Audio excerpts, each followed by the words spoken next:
ymlaen, Steff? Dod trwyd? Gret. Bore da, braf iawn gweld pawb. Braf iawn hefyd cael croesawu ymwelwyr a croesawu hefyd rhai sy'n dod yn ôl ato ni ar ôl bod ben bella y byd am rai misoedd. Mae'n arbennig bod ni'n cael hefyd croesawu arwel ato ni i bregethu. Dwi'n edrych ymlaen at gydaddoli hefo chdi arwel. O ran cyhoeddiadau, wythnos yma, mae'n wythnos ddistawach nag arfer. Mae'r cwrdd dros Zoom heno yma am 5 a fi'n sy'n yn arwain hwnnw. Wedyn nos Ferchar, mae'n gwrdd gweddi. Dydy ddim yn wythnos clybiau plant wythnos yma ac mae'r brecwast dynion a fydda fel arfer a fora Sadwrn nesaf. Mae hwnnw diw ohirio am wythnos. Wedi deud hynny, gai ofyn i chi plis i ymateb i'r rhai o'r pethau gafodd i godi yn y cwrdd aelodau. Fe ofynodd David Picton, os cofiwch chi, am gymorth o ran codi grŵp i drafod materion yr adeilad. Felly plis, os ydych chi'n teimlo hynny ar eich calon, i chi roi gwybod i David Picton.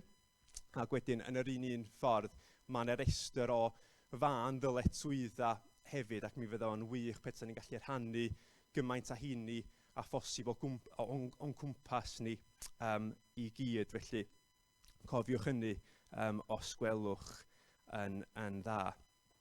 Wel, mi fydda i'n yn pasio'r awena, mwyn ala i gyd i arwel bore yma, ond cyn gwneud hyn, gan i droi at yr arglwydd mewn gweddi. Arglwydd, da ni'n diolch bod ni'n gallu dod at ein gilydd bore yma. Arglwydd, da ni'n diolch bod ni'n gallu pwyso arnach chdi ym mhob sefyllfa. Arglwydd, da ni'n diolch bod ti wedi'n caru ni gymaint, Arglwydd. Ac arglwydd, da ni'n gofyn y fydda ni'n gadael bore yma yn dy garu di'n fwy.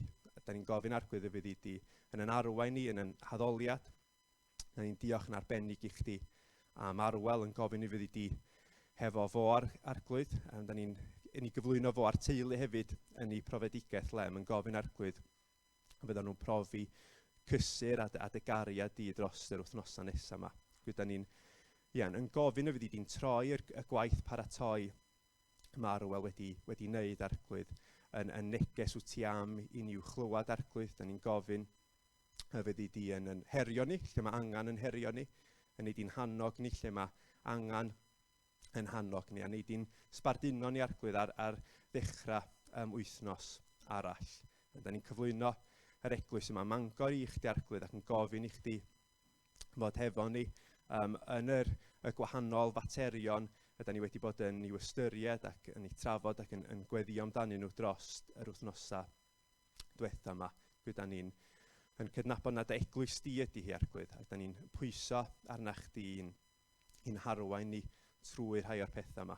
Arglwydd, da ni'n cyflwyno yr eglwys yng Ngharsalem, Arglwydd, ac yn diolch bod ni wedi cael benthyg arwel bore yma, yn gofyn, Arglwydd, y byddi di hefo'n hwytha, ac hefyd, Arglwydd, hefo dy fobl di, lle bynnag maen nhw yng Nghymru bore yma, ac yn wir trwy'r byd, yn troi atach chdi, yn pwyso ac yn gwrando ar dair di, ac yn daddoli di. Arglwydd, diolch i ti na dy waith di ydy hyn, Arglwydd, ac da ni'n gofyn y byddi di yn agos iawn efo ni bore yma, yn enw gynhyddiant Iesu Grist. Amen. Wel, mae'n emyn cynta ni. Mae hon yn emyn sydd wedi recordio yn barod. Mae'n emyn yda ni gyd yn gyfarwydd a hi bydd yn welediad fy nghalon am byw. Dim ond tydi ar hyn ydwyt fy niw. Yng nghwsg neu'n effro, bob awr a phob bryd. Ti yn oleuni, ti'n llenwi mryd. Wrth gwrs mae honno'n yn weddi ac yn gry i ni gyd. Felly gawn ni gyd addoli.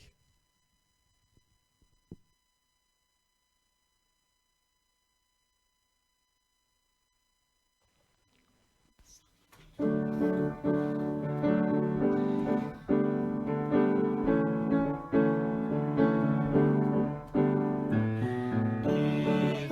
yn welediad fy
gweld pobl efo mgydau, dydy. Dych chi'n nabod nhw fanna i fyny, dydych. Dwi'n nabod lot o lygyd, dwi'n meddwl bore yma, wedyn mae'n hyfryd bod gyda chi. Wedyn, dwi'n dwy'n cyfarchion Eglwys Cersalem. Dyn ni gyd yn ei chanol i'n dydyn yn yr Covid yma. Dyn ni wedi goffo canslo'n live stream di bore yma, achos bod yna 2 neu 3 o bobl wedi profi'n bositif bore yma. So, oedfa draddodiadol. Ne, beth bynnag sy'n draddodiadol dydyn yma, sy'n gynnon ni bore yma. Ond dwi'n falch o fod yma gyda chi. Nawr ten, dwi angen chydig o wirfoddolwyr. Dwi angen... Reit, faint o blant sy'n siarad ymlaen i'r ffrant fan hyn? Come on, chi'n dod? Mae gen i bapur i bawb sy'n dod i'r ffrant. So faint o'n chi sy'n dod? Reit, mae yna 3, 4, os gen i 5, dydwch. Reit ten. Cymer i'r papur yna a dal e fyny, efo bod pawb yn medru weld e. Di hwnna. Di, tro, sefyll ar y draed a troi rown. Na ni. Di hwnna. Reit. Nawr yn y Beibl, mae yna lot o ddarluniau sy'n cael ei defnyddio i ddisgrifio'r eglwys. Hang on. Na ti, ffordd na. Na ni. Di pawb yn gweld? Lot o ddarluniau yn y Beibl sydd yn disgrifio'r eglwys. A un ohonyn nhw, byddwn ni'n edrych gyda'n gilydd y bore yma. So, beth sgynnon ni fan hyn? Beth sgyn ti, dweud? Ceg, trwyn. Beth sgyn ti? Llygad, coes a braich. Reiten. Dwi eisiau chi helpu fi bore yma, achos dwi eisiau ni feddwl, a falle gall yr oedolion helpu, am bethau fysa ni'n licio gwneud. Okay? Reit, dwylo i fyny, pwy sy'n meddwl bod i hangen nhw os dyn ni eisiau mynd am dro? Os dyn ni eisiau mynd am dro, ia, llygad sgen ti fe? Na ni, dyn ni angen llygad. Ceg, wel, fi allwn ni fynd am dro yn dawel y medrwn ni. Be sgen ti? Coes? Ie, definitely coes. Reit, be arall, be am y gynulleidfa? Be ydych chi eisiau gwneud bore yma? I weld pa rhan o'r corff sydd i angen arno ni. Bwyta. Reit ten, be dyn ni eisiau mwyn bwyta? Nawr ten, pwy sydd efo ceg? Ti sydd efo ceg? Dal dy bapur i fyny, i bawb yn gweld. Ceg. Be aros gynnon ni? Breichiau, ie, dyn ni angen breichiau. A llygad mwyn i weld e. Da iawn. Oce. Be am... os dyn ni eisiau codi rhywbeth oedd ar y llawr. Pwy ddech chwarae jig? Ti ddech chwarae jigsaw fyna, ie? Dweud bod ti eisiau codi darn o jigsaw oedd ar y llawr. Be dyn ni angen mwyn gwneud hynny? Llygad mwyn i weld e. Braich mwyn estyn ato fe. Rhywbeth arall? Llaw, ie. Wel, dwi wedi rhedeg allan o darn y bapur, ti'n gweld, na'n ffodus. Chi'n gwybod be, ar y ffordd draw bore yma, nes i feddwl am un arall y dylwn ni fod wedi cynnwys. O na, dwi wedi gynnwys e, do. Do. Trwyn. Ti wedi cael dy ddefnyddio eto? Na, ti ddim wedi ddefnyddio. Ydyn ni'n gallu meddwl am adeg pan fydden ni angen defnyddio'n trwyn? Be? Bwyta, ie. Ydyn ni gyd wedi dysgu pa mor bwysig mae'r trwyn ar gyfer cael blas. Ond meddyliwch chi nawr bod rhywun yn mynd, yn freichiau, yn goesau, yn lyged, yn geg, i stafell am yn y nwy yna. Bydden ni rili angen trwyn mwyn deud thyn ni bod ni'n beryg yna. Reswm dyn ni'n pwysleisio hyn i gyd ydy, mae Iesu Grist yn dweud fod pob rhan o'i gorff yn bwysig, fel mae pob rhan o'n cyrff ni'n bwysig. A fyddwn ni'n edrych ar hwnna efo'n gilydd bore yma. Diolch yn fawr iawn, Brant. Gewch chi fynd i eistedd lawr nawr. Gewch chi gadw'r papur os ydych chi eisiau gwneud llun arno fe. Neu roi o'n ôl, beth bynnag. Reit. A diolch yn fawr iawn i chi. A diolch am ateb mor dda. Reit. So, dyn ni'n ei ddarllen chydig o air diw nawr. A mae'r darlleniad yn dod o llythyr Paul at y Corinthiaid, pennod 12, adnod 12 i 27. Mae'r corff yn uned, bod iddo lawer o rannau gwahanol. Ac mae'r holl rannau gwahanol gyda'i gilydd yn gwneud un corff. Dyna'n union sut mae hi gyda phobl y Meseia. Cawson ni i gyd ein bedyddio gan yr un ysbryd i berthyn i un corff, yn Iddewon a phobl o genhedloedd eraill, caeth weision a dinasyddion rhydd. Cafodd pob un ohono ni yfed yn helaeth o'r un ysbryd. Dydy'r corff ddim i gyd yr un fath. Mae iddo lawer o wahanol rannau. Petai Troed yn dweud, am nad ydw i'n llaw, dwi ddim yn rhan o'r corff. Fyddai'r droed honno yn peidio bod yn rhan o'r corff? Wrth gwrs ddim. Neu petai Clust yn dweud, am nad ydw i'n llygad, dwi ddim yn rhan o'r corff. Fyddai hi'n peidio bod yn rhan o'r corff wedyn? Na. Fyddai'r corff ddim yn gallu clywed petai'n ddim byd o'n llygaid, a petai'n ddim byd o'n clistiau, sut fyddai'n gallu arogli. Duw sydd wedi gwneud y corff a phob rhan yn ei le, yn union fel roedd e'n gweld yn dda. Petai pob rhan o'r corff yr un fath a'i gilydd, fyddai'r corff ddim yn bod. Mae angen llawer o wahanol rannau i wneud un corff. Dydy'r llygad ddim yn gallu deud wrth y llaw, does arna i ddim angen di. A dydy'r pen ddim yn gallu deud wrth y traed, does arna i ddim eich angen chi. Yn hollol fel arall, mae rannau hynny o'r corff sy'n ymddangos lleia pwysig yn gwbl hanfodol. Mae angen dangos gofal arbennig am y rhannau hynny sydd ddim yn amlwg. Mae rhannau preifat y corff yn cael gwisg i'w cuddio o olwg pobl mwyn bod yn weddus. Does dim angen triniaeth sbesial felly ar y rhannau sy'n amlwg. Ac mae Duw wedi rhoi'r eglwys at ei gilydd fel corff ac wedi dangos gofal arbennig am y rhannau oedd ddim yn cael parch. Ei fwriad oedd fod dim rhaniadau i fod yn y corff, a bod pob rhan i ddangos yr un gofal am ei gilydd. Felly, os ydy un rhan o'r corff yn dioddef, mae'r corff i gyd yn dioddef. Neu os ydy un rhan yn cael ei anrhydeddu, mae'r corff i gyd yn rhannu'r llawenydd.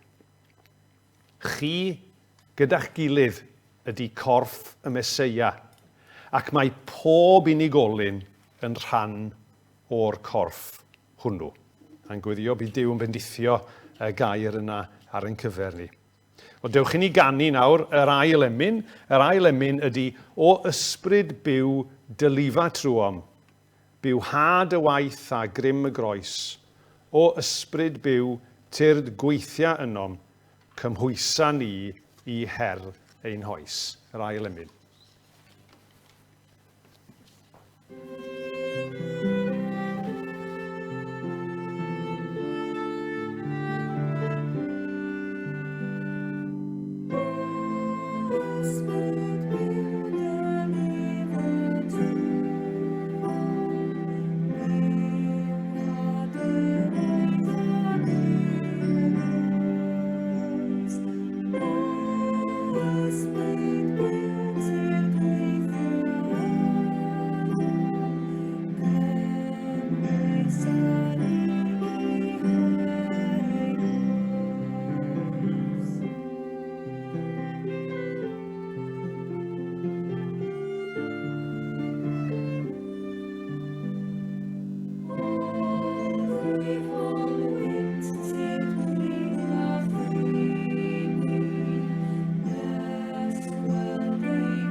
Fi sy'n gwneud yna?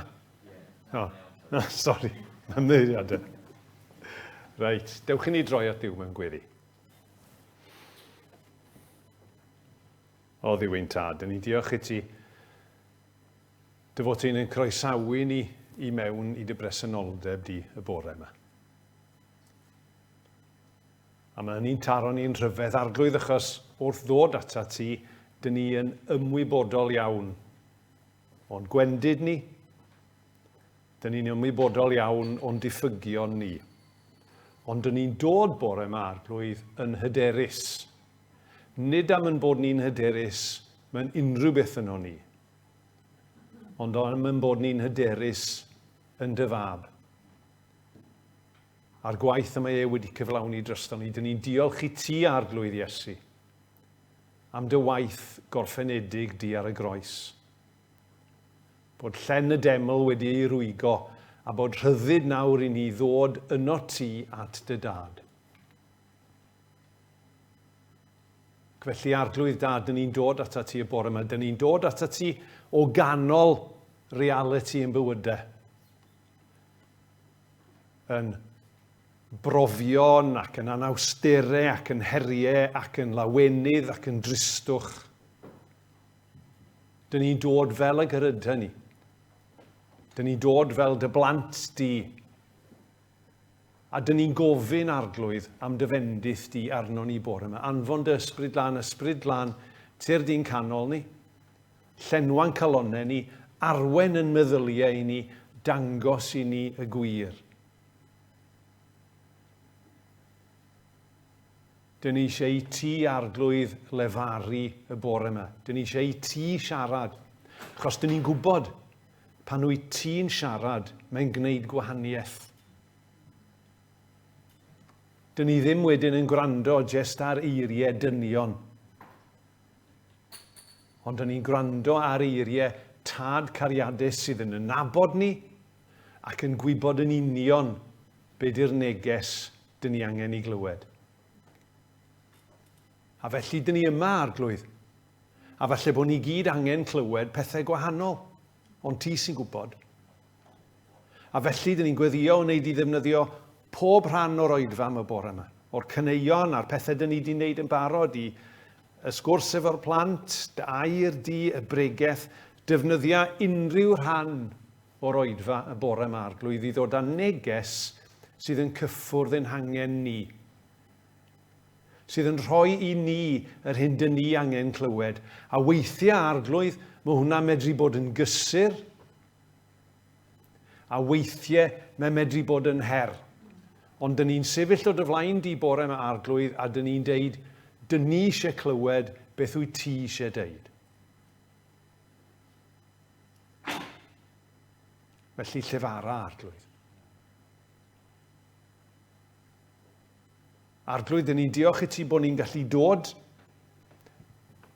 at un sydd â diddordeb nid jyst ar y sul, ond rwyt ti'n un â diddordeb ym mhob rhan o'n bywydau ni. Ac wrth feddwl am yr wythnos yma sy'n o'n blaenau ni, dyn ni gyd arglwydd efo cynlluniau gwahanol, bwriadau gwahanol, gobeithio'n gwahanol, ofnau gwahanol. Arglwydd, dyn ni'n cyflwyno'n hunain i dy ofal di. Dyn ni'n gofyn plis arglwydd yn ei di fod gyda ni. A dyn ni yn gofyn arglwydd y byddwn ni yn ymwybodol o dy bresenoldeb di gyda ni yn yr wythnos yma sydd yn dod. Ac y byddwn ni'n cario dy gwmni di a dy bresenoldeb di gyda ni i'r cylchoedd dyn ni'n troi ynddyn nhw. Yn waith, yn deulu, yn ffrindiau, yn gymdeithasau, lle bynnag. Yn bod ni'n dyddwy'n di gyda ni i bob un o'r sefyllfaoedd hynny, a bod ni'n dod â bendith yn sgil hynny.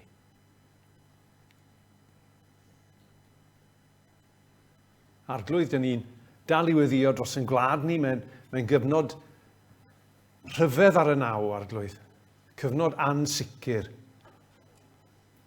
A dyn ni'n gweddio arglwydd am ddoethineb i'r rhai sydd mewn grym. Ni'n gweddio byddan nhw'n gwneud y penderfyniadau doeth i warchod y boblogaeth. Ond dyn ni'n gweddio yn fwy na dim byd arall ar yr adeg yma arglwydd y bydd pobl yng nghanol ansicrwydd a nerfusrwydd y cyfnod yn troi at ti. A dyn ni'n diolch i ti arglwydd am y cyfle yr wyt ti'n rhoi i bob un ohono ni i fod yn rhan fach o'r gwaith yna o ddeud wrth bobl eraill amdana ti. Yn y ffordd dyn ni'n byw, yn y ffordd dyn ni'n gweithio, yn y ffordd dyn ni'n cymdeithasu, yn y geiriau dyn ni'n deud, yn bod ni'n medru pwyntio pobl ata ti a deud, dyma un sy'n heiddi garu. O arglwydd dad, jyst wrth ddeud y geiriau yna, dyn ni'n rhyfeddu. Dyn ni'n rhyfeddu at dy gariad di, dyn ni'n rhyfeddu at dy amynedd di. Dy fod ti yn fodlon ac eisiau defnyddio rhai fel ni i wneud dy waith di. Ond dyn ni'n diolch i ti fel na mai hi, a dyn ni'n diolch i ti am y fendith sydd yn dod o hynny. Felly arglwydd yn dawel nawr. Mae pob un ohono ni bore yma yn sefyll o dy flaen di ac dyn ni'n cyflwyno'r y pethau personol yna. Y pethau sy'n pwyso fwyaf arno ni. Dyn ni'n cyflwyno nhw i ti. Ni di ateb yn gweddiau ni, yn ôl dy ddoethineb.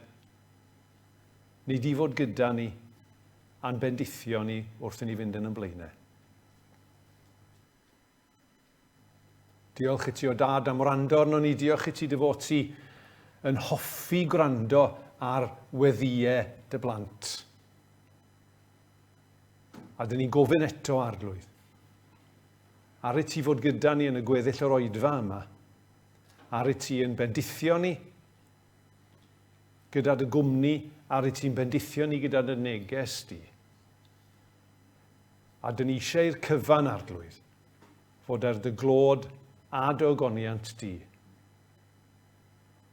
Dyn ni'n gofyn hyn i gyd yn un Iesu Grist yn arglwydd. Amen.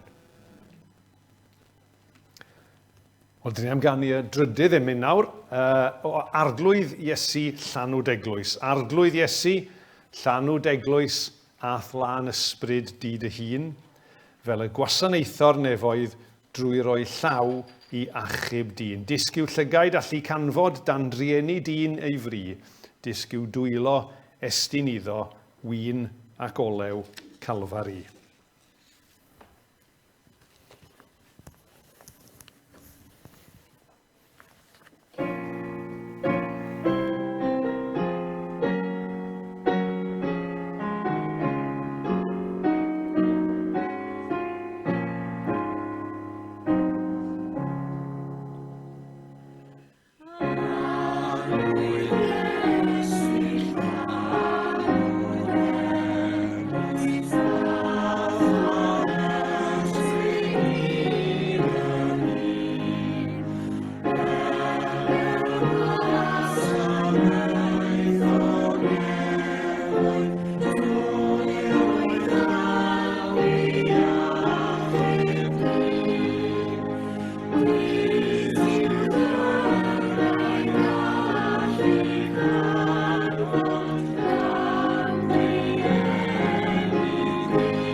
Iawn, fel diolch i chi am y gwahoddiad i ddod ata chi bore yma. Fel maen nhw'n dweud, I don't get out much, so mae'n braf cael gwahoddiad. Digwydd bod, dwi'n meddwl, o'n i'n sôn wrth rhywun wrth basio drwodd bore yma, dwywaith, dwi'n pregethu allan o Gersalem eleni, un syl yma ac un syl nesa. A dwi'n Fangor syl nesa hefyd, ond yn Saesneg syl nesa yn Perall. Ond dwi'n falch i fod gyda chi a cael y cyfle i rannu gyda chi wrth i ni edrych ar air diw gyda'n gilydd. A dwi'n gwybod ar hyn o bryd, un o fanteision yr cyfnod yma yw, dyn ni'n gwybod be mae pawb yn pregethu yn dydyn.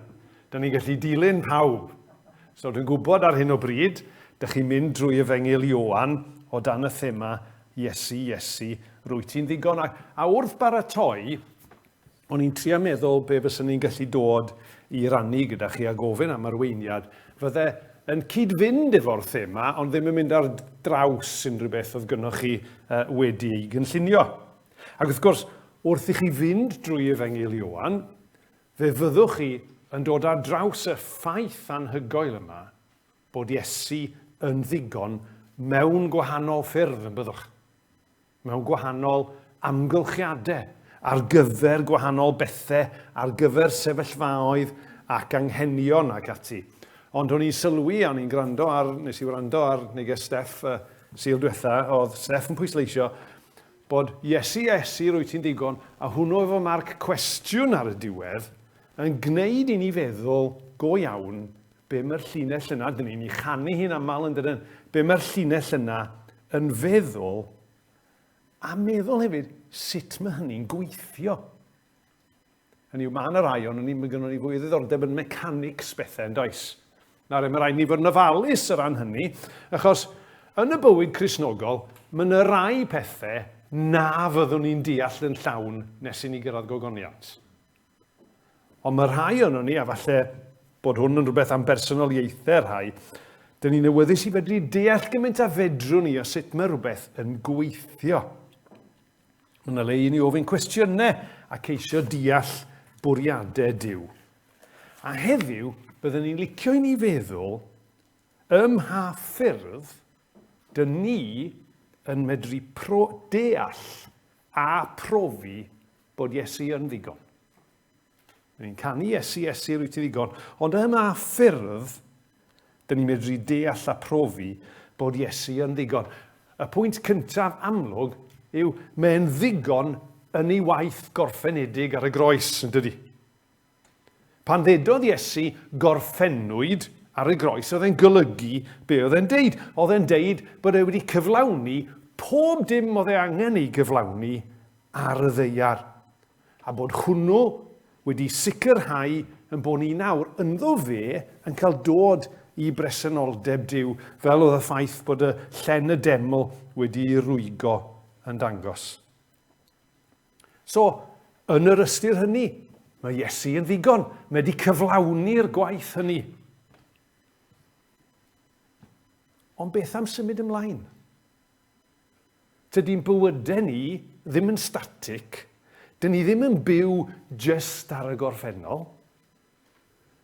Yn yr ystyr hynny, tydi gwaith Iesu yno ni heb ei orffen. Un darlun fyddai'n meddwl yn aml iawn amdano fi fy hun, dwi'n edrych ar fy mywyd i, am fy mywyd fel Cristion, a dwi'n gweld fy hun fel building site. Fel safle adeiladu. Ac un digon bler ac anrhefnus weithiau. Ond lle mae Duw yn gweithio dros amser i roi trefn ar bethau yn fy mywyd i. Achos mae'r gwaith yna wedi gyflawni, i sicrhau bod ni'n medru dod at Dduw, ond ydy waith yno ni heb ei orffen. Un o fy hoff adnodau yn y Beibl ydy adnod yn llythyr Paul at y Philippiaid. Philippiaid 1, adnod 6, a mae hwn yn gymaint o gysur. Felly, dwi'n hollol sicr y bydd Duw sydd wedi dechrau gwneud pethau mor wych yn eich plith chi yn dal ati nes bydd wedi gorffen ei waith ar y diwrnod y bydd y Meseia yn dod yn ôl. Os dwi'n diflasu, a dwi'n meddwl, be ddaw ohono i? Dwi'n gadael Duw lawr yn rhy aml. Mae Duw yn deithau, ond dwi ddim wedi gorffen efo ti eto. Mae yna fwy i'w wneud. Mae yna gymaint o gysur yn hynny. Nid rhyw egwyddor hanesyddol yw bod Iesu yn ddigon. Mae e'n ffaith hanesyddol bod e'n ddigon yn yr hyn gyflawnodd ond mae hefyd yn rhywbeth ar gyfer nawr. Ac mae hefyd yn rhywbeth ar gyfer y dyfodol. Dyn ni'n adrodd yn dydyn yr adnod yna yn Hebreaid 13. Mae Iesu y Meseia yr un fath bob amser, ddoe, heddiw ac am byth. Os oedd e'n ddigon bryd hynny, ac mi oedd mae'n ddigon nawr, ac fe fydd e'n ddigon wrth i ni fynd yn yn blaenau. Ond sut? Sut dyn ni medru deall hynny? Sut dyn ni medru profi hynny? A mae'r Beibl yn llawn o atebion.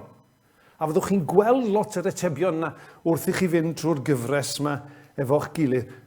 Dwi am sôn am ddau, dwi jyst yn mynd i gyfeirio at un wrth basio, a wedyn gymwn ni edrych mewn chydig bach mwy o fanylder ar un arall gyda'n gilydd y bore yma. Sut mae y ffaith bod Iesu yn ddigon yn gweithio i ni heddiw a meddwl am beth oedd bwriad Iesu? Y peth cyntaf dwi am sôn yn fyr iawn amdano fe wrth basio ydy gwaith yr ysbryd glân.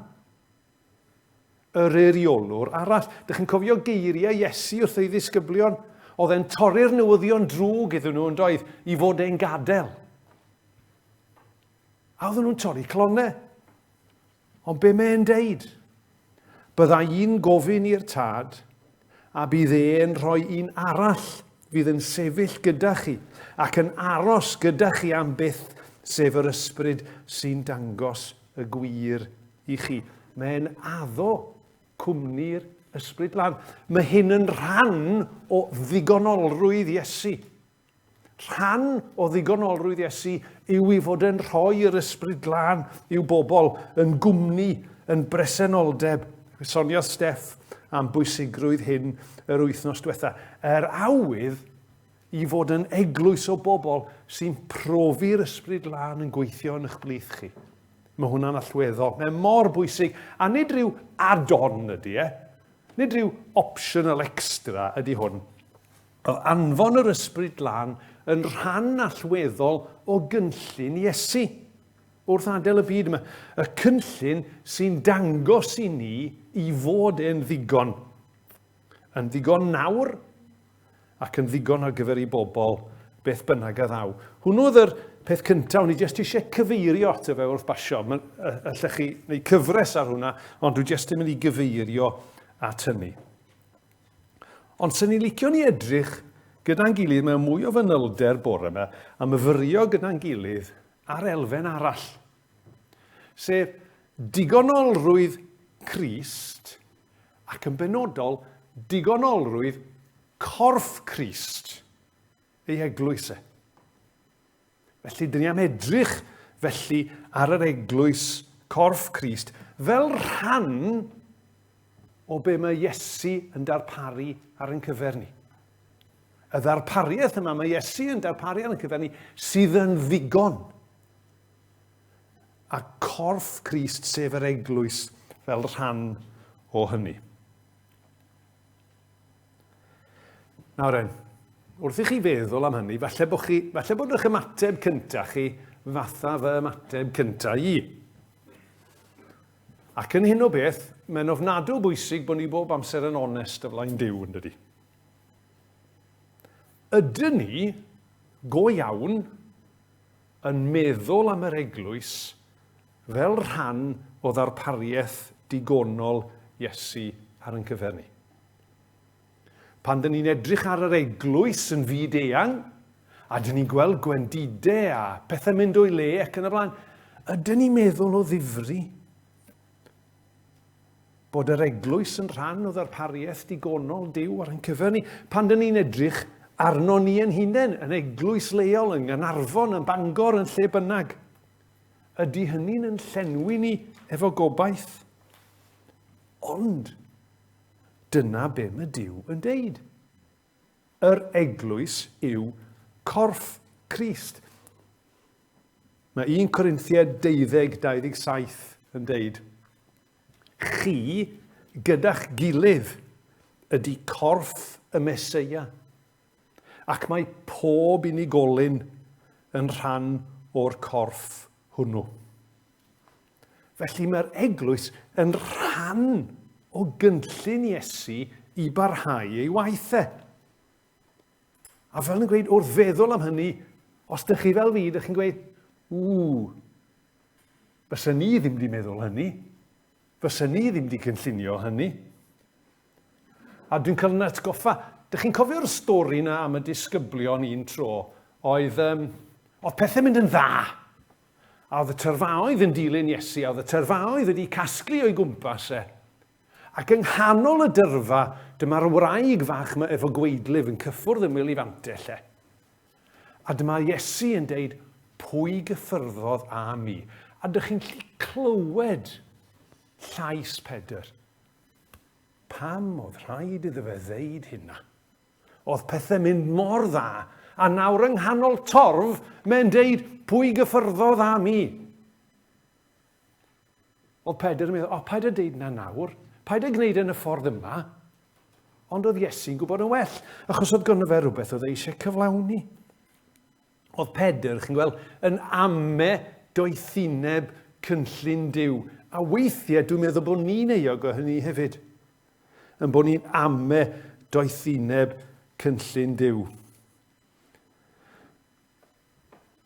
Fyddai'n meddwl weithiau, na mae hwn yn mynd i fynyddio i, okay? Os ydych chi o dan rhyw oedran, fydd hwn ddim yn golygu dim byd i chi, okay? Ond trystiwch fi. Okay? Fyddai'n meddwl weithiau, dwi'n meddwl 80au, 90au, rhywbeth yna, ond y gyfres gomedi ar y teledu, ac yn y gyfres gomedi yma, oedd yna sketch ar ryw ddyn bach annoying, Harry Enfield oedd wedi meddwl, yn mynd rownd i gweud, you don't want to do that. Ydych chi'n cofio hwnna? Rai o'n chi, mae'n rai o'n chi yn hollol blanc. Okay, hwnna'n yn dyddio ni gyd. A ryw ddyn bach yn mynd rownd a gweud, you don't want to do that. A chi'n meddwl weithiau, dyn ni'n meddwl hynny, yng cynllun Duw. You don't want to do that. Wyt ti really eisiau i bobl ffaeledig, twp, styfnig fel fi, i fod yn rhan o'r gynllun di? Ond dyna di gynllun e. A dyn ni am edrych yn fyr iawn bore yma ar 3 peth i weld sut mae hynny'n beth da. 2 ffordd mae bod yn perthyn i eglwys yn rhan allweddol o ddarpariaeth Iesu ar ein cyfer ni. Y ddarpariaeth gyfan yna sydd yn ddigon, go iawn felly. Nid bod yr eglwys yn ddigon, achos mae'n y fwy ddarpariaeth Duw na jyst yr eglwys, ond bod e'n rhan o ddarpariaeth ddigonol Iesu. A mae gen i 3 pwynt. Pethau dyn ni'n cael wrth bod yn perthyn i eglwys. Dyn ni'n cael elwa o ddoniau a rhoddion Duw. Dyn ni'n cael adeiladu ein gilydd, a dyn ni'n cael dysgu o fyw a chael cymdeithas. Y pwynt cyntaf yna, dyn ni'n cael elwa o ddoniau a rhoddion ysbrydol Duw i'w bobl. Mae yna sawl darn yn y Testament Newydd yn sôn am yr eglwys, a mae yna sawl darn yn sôn yn benodol am y rhoddion a'r doniau y mae Duw yn ei rhoi. Ac un o'r rai mwyaf cyfarwydd yw'r un wnaethon ni ddarllen ar y cychwyn, 1 Corinthiaid 12, sydd yn sôn am gwahanol rannau o'r corff, a bod pob rhan a phwrpas a doniau gwahanol. Os ydych chi'n edrych drwy'r Testament Newydd, mae'n rhestrau hir o wahanol fathau o ddoniau. Rhai ohonyn nhw yn wyrthiol ac yn amlwg yn oriwch naturiol, ond hefyd rhai sydd yn ddoniau sydd yn galluogi, yn helpu, yn cefnogi ac yn cael ei ddisgrifio fel doniau tîm.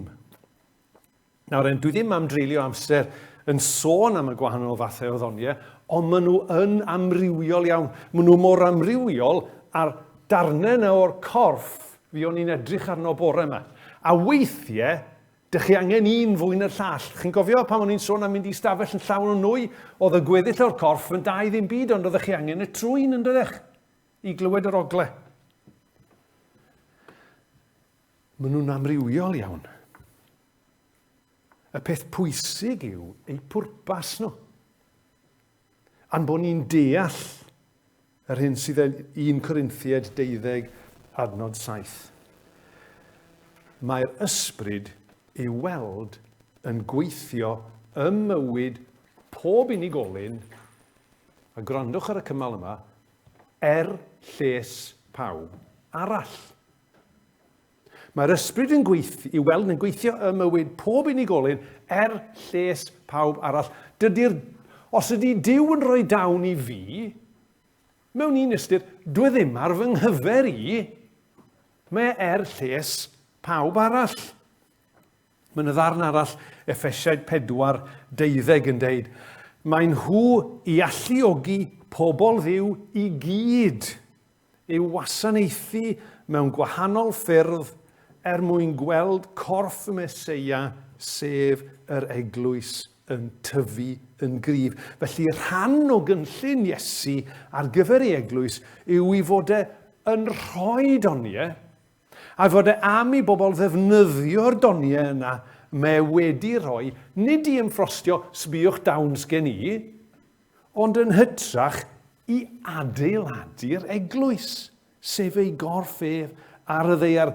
Maen nhw i'w defnyddio lles pawb arall, fel bod yr eglwys yn tyfu yn gryf. Yr ail beth,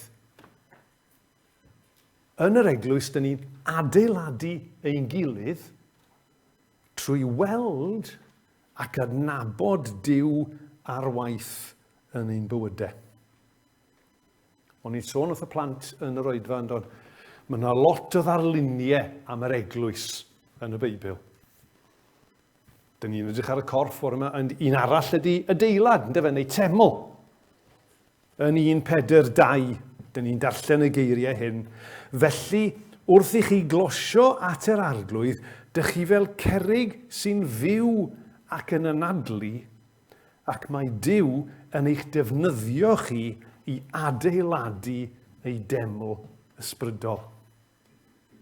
Mae Iesu felly yn gosod pobl yn yr eglwys mwyn i'r deml yna i gael ei adeiladu. Ac mae'r darn yma yn Effesiaid 4 yn ei wneud e'n glir bod hynny'n waith i bob Cristion. Nid rhai yn unig, nid dim ond gwynidogion, nid dim ond arweinyddion eglwys, rhan i bawb. A mae'r rhannau yna yn wahanol, ond mae'n rhan i bawb. Yn rhai o'r hen gyfieithiadau, mae'n y goma yn cael ei roi i fewn, sydd yn awgrymu mae rôl yr arweinwyr a'r gwynidogion di hynny i gyd, ond dyn dyna'r peth. Gwrandwch ar be mae'n deud, ond ei ddarllen o 2 fersiwn gwahanol fan hyn. Yn y Beibl Cymraeg Newydd Diwygiedig, mae'n sôn bod wedi rhoi'r pethau yma i gymhwyso'r saint i waith gwynidogaeth i adeiladu corff Crist. Mae'r arweinyddion i gymhwyso'r saint i waith gwynidogaeth. Nid i gymhwyso'r saint, i waith gwynidogaeth, sy'n golygu mae'r gweinidog neu pwy bynnag sy'n arwain sy'n neud y cyfan. Na, gwaith y saint i gyd ydy gwaith gwynidogaeth i adeiladu corff Crist. Mae Bible.net wedyn yn ei osod fel hyn. I alluogi pobl Dduw i gyd i wasanaethu mewn gwahanol ffyrdd mwyn gweld corff y Meseia, sef yr eglwys, yn tyfu'n gryf. A mae hyn yn medru digwydd mewn amrywiaeth o wahanol ffyrdd. O'n i'n clywed yn y coeddiadau bore mewn wahoddiad i bobl gynnig un ar gyfer agweddau gwahanol o'r gwaith. Mae hwnna'n bwysig, bod pawb yn medru cyfrannu. Un ffordd arall, dwi wedi dysgu lot amdano fe yn y blynyddoedd diwethaf yw, chymo weithiau, dwi'n edrych ar fy mywyd fy hun a dwi'n gweld, wel, dwi'n neud dim cynnydd o gwbl. Mae'n anodd gweld twf ysbrydol yno chi'ch hun, ond dyn ni'n medru gweld hynny mewn rhywun arall. A meddyliwch faint o galondyd sydd i'w gael wrth i chi ddeud wrth rhywun bod chi'n adnabod Duw ar waith yn ei bywyd nhw. Bod chi'n gweld Duw yn ei newid nhw. Falle mewn ffurf dramatig neu falle ddim, ond bod chi'n gweld Duw ar waith yn ei bywyd nhw. Mae yna adnod yn y llythyr at y Thessaloniaid, 1 Thessaloniaid 5, adnod 11. Felly, calonogwch eich gilydd a daliwch ati i helpu'ch gilydd. A mae hynna'n waith i bawb, i bob rhan o'r eglwys. Yn ogystal â chael yn adeiladu fel hyn, yn yr eglwys, mae'n gwahodd ni i gymuned o weddi, sydd yn cynnal ein gilydd ac yn codi'n anghenion ni i sylw Duw mewn gweddi. O'n i ddiolchgar am y geiriau gan Eirin ar y cychwyn, falle bod rhaid i chi'n gwybod bod ni wedi cael profedigaeth fel teulu yn ddiweddar, a mis digon anodd yn nyrsio mam yn ei wythnosau diwetha. Ond yn y cyfnod hynny, roeddwn ni'n ymwybodol iawn o nerth Duw, a hefyd yn ymwybodol iawn o'r ffaith bod yna gymuned o Gristnogion yng Nghaersalem a tu hwnt yn gweddio drosto ni. Yr rhan yna arall o'i waithau, a mae hynny'n yn adeiladu ni, chi'n gweld, chos wrth i ni weddio dros yn gilydd, ac wrth i bobl brofi atebion i'r gweddiau yna, mae'n yn adeiladu ni i gyflawni gwaith y weinidogaeth. A'r trydydd pwynt, y pwynt ola yw, dyn ni'n dysgu o orfod byw, a dwi'n dewis gair gorfod yn anfwriadol, dyn ni'n dysgu o orfod byw a chael cymdeithas gyda'n gilydd. Mae bod yn perthyn i eglwys Crist yn golygu bod yn rhan o gorff gyda pobl amherffaith. Pobl amherffaith fel fi. Fel y sonies i reit ar y cychwyn. Ar un olwg, do'n yn gwneud llawer o synwyr nag di. Siawns mae beth sy'n angen yna i ydi llwyth o bobl, llwyth o ryw gewri ysbrydol o'n ngwmpas sy'n ynghynnal i. Ond falle mae nid yna lle mae Duw wedi fy ngosod i. A siarad yn blaen, ydw i'n trystio mewn pobl sydd yr un mor wan, yr un mor ffeiledig, yr un mor wirion, yr un mor styfnig a fi. Ond dyna di'r eglwys. Mae werth nodi'r cyd-destun yn fan hyn. Pwy oedd Paul yn deud hyn? Eglwys Corinth. Wel, dyna lanast o eglwys, oedd fi yn ein erioed. Meddyliwch amdanyn nhw. Balchder ysbrydol. Pobl yn mynd â'i cyd-aelodau i'r llys. Pobl yn cymryd y cymyn mewn ffordd amhriodol, enghreifftiau o gam ymddwyn rhywiol, a mae Paul yn deud wrthyn nhw. Chi ydi corff Crist. A dyn ni nôl eto i feddwl am ddoethineb cynllun Iesu. A nid damwain ydy hyn, bod e'n gweithio ffordd yma.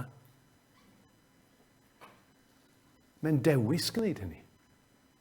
A o fod ydi dewis gwneud hynny, dwi'n yn cael rhyw surprise ac yn meddwl, wel, yng nghynllun i oedd defnyddio'r grŵp yma o bobl, ond o boi, dwi'n ni'n abod nhw nawr. Os ddim byd yn surprise iddo fe. Mae'n gwybod yn gwendid ni. Os ddim byd yn syndod iddo fe. Ond mae'n fwriadol yn dewis gweithio mewn pobl fel chi a fi sydd yn wan ac yn ddiffygiol. Pam? Mae'n adnod gyfarwydd iawn yn does. Yn y benod, yn y llythyr at y Corinthiaid eto, 1 Corinthiaid 1:27, lle mae Paul yn deud, pobl gyffredin oeddech chi, ond chi wnaeth Duw i dewis. Y rhai twp i godi cywilydd ar y rai hynny sy'n meddwl i bod nhw'n glyfar. Dewisodd Duw bobl gyffredin yng ngolwg y byd i godi cywilydd ar y pwysigion hynny sy'n dal grym. Mae'n gwneud hynny i ddangos mae ei waith sydd yn dod â bendith, nid doniau a sgiliau a gallu bobl, gwaith Duw sydd yn dod â bendith. A mae'n gwneud hynny hefyd fel bod bobl o'r tu allan i'r eglwys yn medru gweld myned rhyw arwyr goruwch ysbrydol sydd yn perthyn i eglwys Duw, ond pobl gyffredin fel nhw, pobl sy'n profi'r un heriau, yr un anawsterau, yr un problemau, ond bod Duw ar waith yn ei bydau nhw, bod Duw ar waith yn eich bywyd chi ac yn y mywyd i. A dyn ni'n gwneud cam a phobl, chi'n gweld, tu allan i'r eglwys, os dyn ni'n rhoi'r argraff yn bod ni'n wahanol. Achos be dyn ni'n deud trwy wneud hynny yw awgrymu iddyn nhw mae rhyw deip arbennig o berson sy'n dod perthyn i'r eglwys. Ond nid dyna neges Iesu Grist. Dim dim ond un teip arbennig o berson mae gael Iesu ddiddordeb yn fe. Be ddwedodd e? Dim pobl iach sy'n angen meddyg, ond pobl sy'n sal. Dwi wedi dod i alw pechaduriaid i droi at Dduw, dim y rhai sy'n meddwl eu bod nhw heb fai. Pobl fel yna sy'n perthyn. Pobl fel chi a fi. Pobl sy'n gadael yn hunain lawr. Pobl sy'n gadael yn teulu lawr weithiau. Pobl sydd yn siomi pobl sydd yn gwneud pethau twp. Ond dyn ni'n medru dysgu llawer trwy fod yn perthyn i eglwys o bobl felly. Ar wahân i unrhyw beth arall, mae'n dysgu ymynedd, yn dydi? A dyn ni gyd angen dysgu ymynedd. A bod yn perthyn i eglwys yn dangos i ni sut mae dysgu ildio.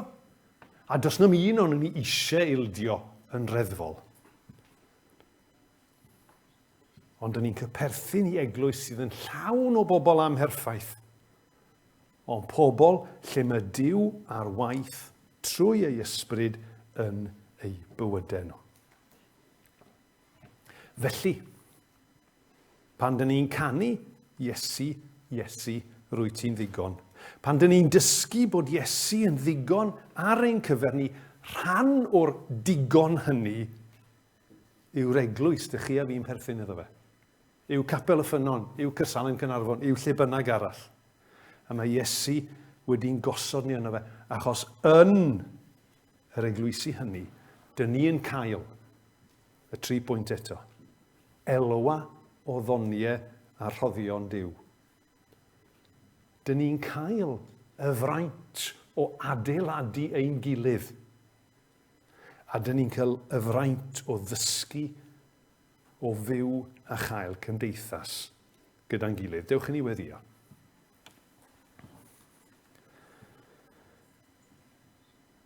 O arglwydd da, dyn ni'n diolch i ti am dy ddoethineb di. Dyn ni'n diolch i ti bod dy ddoethineb di gymaint well na ni. Sawl tro fydden ni wedi meddwl, na, nid yma'r ffordd i wneud pethau. Ond rwy ti di dewis yn wahanol. A dyn ni'n diolch i ti yn dy ddoethineb di. Ac yn dy allu di, dy fod ti'n darparu digon ar ein cyfer ni. A rhan o'r digon hynny arglwydd yw yn bod ni'n perthyn i eglwys o dy bobl di. Ac arglwydd ydy perthyn i eglwys ddim bob amser yn hawdd. Weithiau mae'n y bethau sydd ddim yn siwtio ni ac yn y blaen. Ond arglwydd rwy ti wedi'n gosod ni yma i elwa o'r doniau a'r rhoddion rwy ti wedi rhoi i dy bobl, i adeiladu yn gilydd, i gynnal yn gilydd mewn gweddi, i annog yn gilydd, ac i ddysgu o fyw a chael cymdeithas gyda pobl amherffaith a diffygiol fel pob un ohono ni.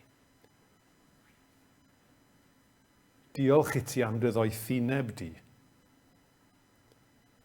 A diolch i ti dy fod ti arglwydd yn gweithio mewn pobl fel ni, efo'n diffygion i gyd. Ond mae dy fwriad i wrth weithio yno ni yw ein trawsffurfio ni, ein newid ni, i gyflawni dy waith di ar y ddeiar.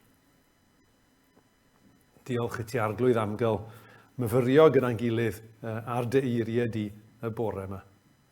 Ni di'n bendithio ni yn awr wrth i'r oedfa ddod i ben ac wrth i ni ymadael ar lle yma. Arglwydd aros gyda ni yn dy ysbryd glân a bendithio ni yn y dyddiau a'r wythnosau i ddod. Amen. O dewch i ni ganu i orffen o eglwys cod a gwisg darfogaeth di. O eglwys cod a gwisg darfogaeth di, gwrando alwad Crist ein brenin. Y rhai o'i wan sy'n awr yn dyrfa hi, cryfder diw sy'n nerthu'n byddin, a tharian ffydd ar gwir o'n plaid, gwrthodon gelwydd yr un drwg, can sgariad yw'r rhyfelgri'r fyddin gref, wrth i'n geisio y colledig. Dewch i ni ganu.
Roedd y fendith. Gras ein harglwydd Iesu Grist, a chariad Duw, a chymdeithas yr ysbryd glân, a fyddo gyda ni oll o'r awr hon, hyd byth. Amen.